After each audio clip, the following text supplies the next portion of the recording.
I'm suing my ex-girlfriend for leading me on, saying that she was going to marry me, and then having denied me twice when I proposed. Now, I see you're suing for $2,022.50. What is that amount around? What's that for? I have the receipts here. It's for a hotel room. And okay. Well, the court likes receipts. Go ahead and give that to my bailiff. Let's see what that's talking about. Thank you, sir.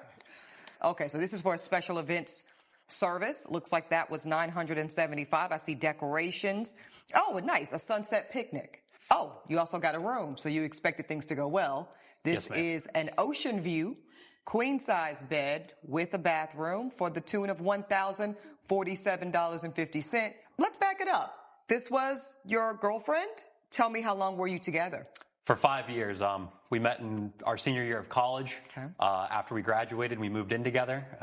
She decided she wanted to go to graduate school, so we moved together to L.A. and So moved you moved. No, let me stop you. So you then moved geographically for the love of your life.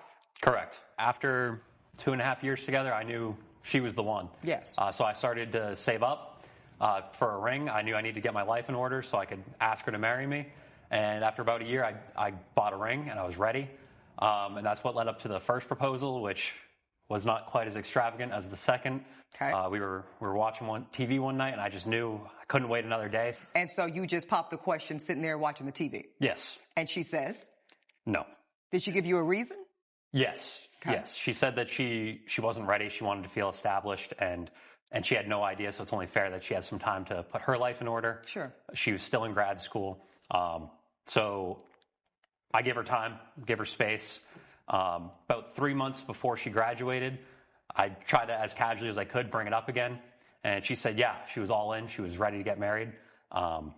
So I started planning the vacation. Mm-hmm. She graduated, and we went to our first date on the beach in Coronado. The day after she graduated? Yes. Okay, and what happened there? This is when you popped the question again? Yep. So we show up to the location, decorations and flowers, menus, all her favorite food. This events company that you'd hired to set everything up? Yes. Okay. We check into the hotel. We go out to the beach. Things are going great. And she has no idea. This whole thing's a surprise. Correct. Okay, go ahead. We get out there, and great meal. Mm-hmm. I propose, and she said no again. You got on a knee? Yes. And she says no. Why? She said she still wasn't ready. I was done, and I broke up with her, and I left. Okay. Let's get some more answers to this, Mr. Maxwell. Ms. Banks, let me get your side of this, ma'am. Talk to me about this relationship, how long you had seen the plaintiff, and about these two proposals.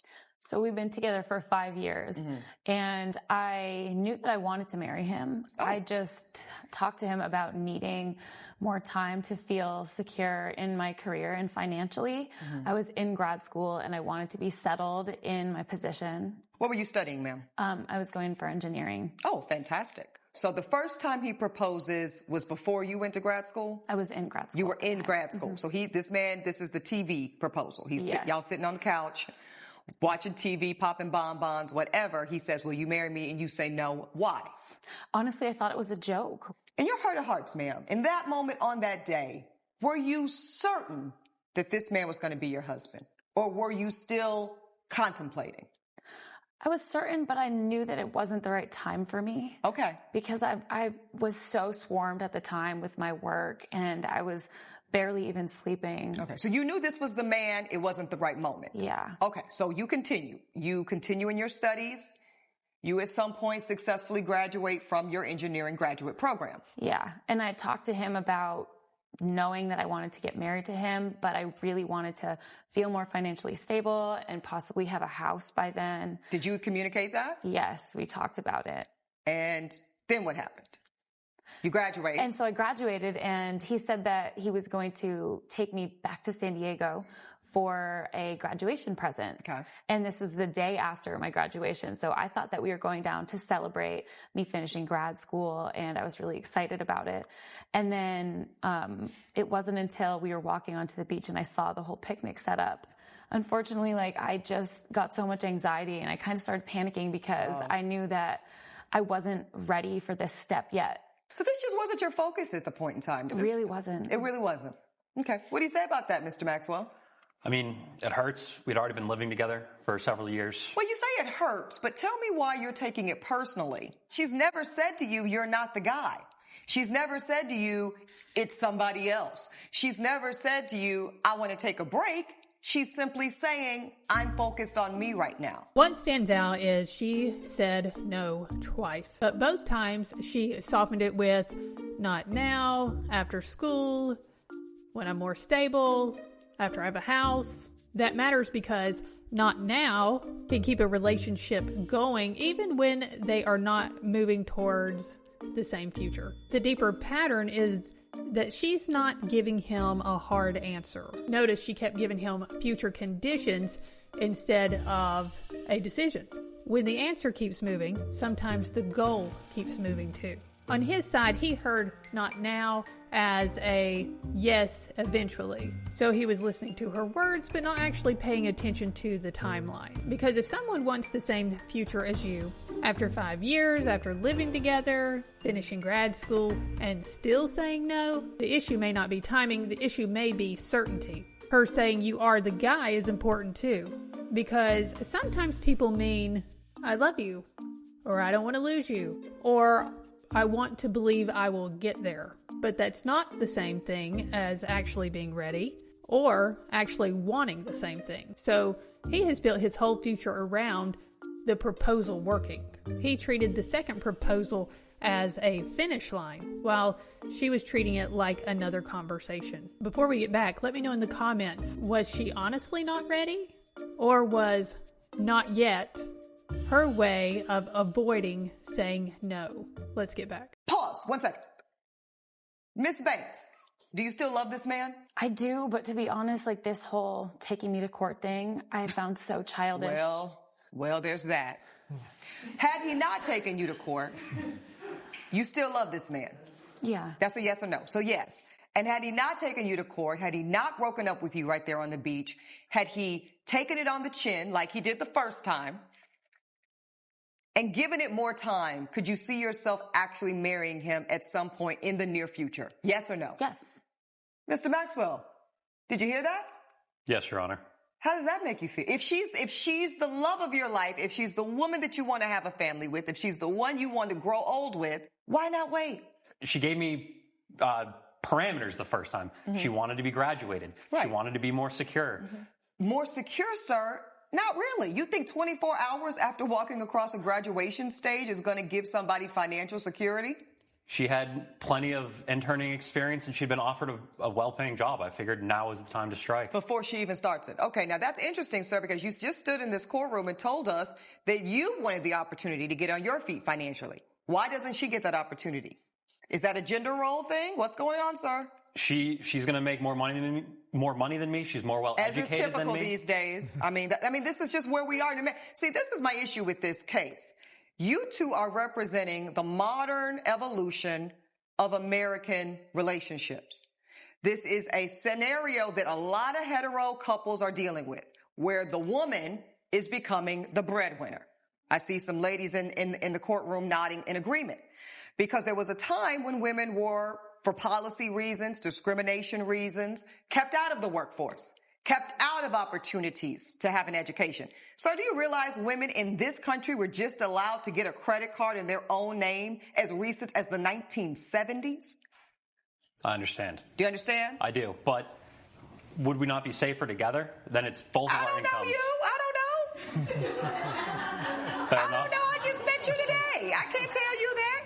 I know that as a woman, it feels really good when I can feel secure and safe in my own positioning and then partner from a position of fullness and wholeness.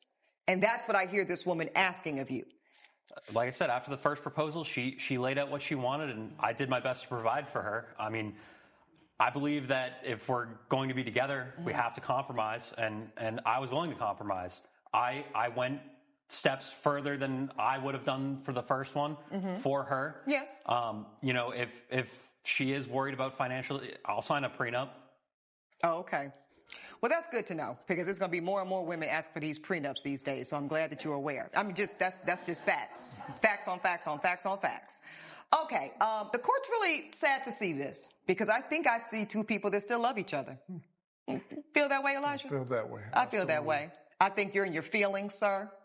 I think you're here today being a little bit petty, a little bit spiteful, because this woman that you do love hurt your feelings.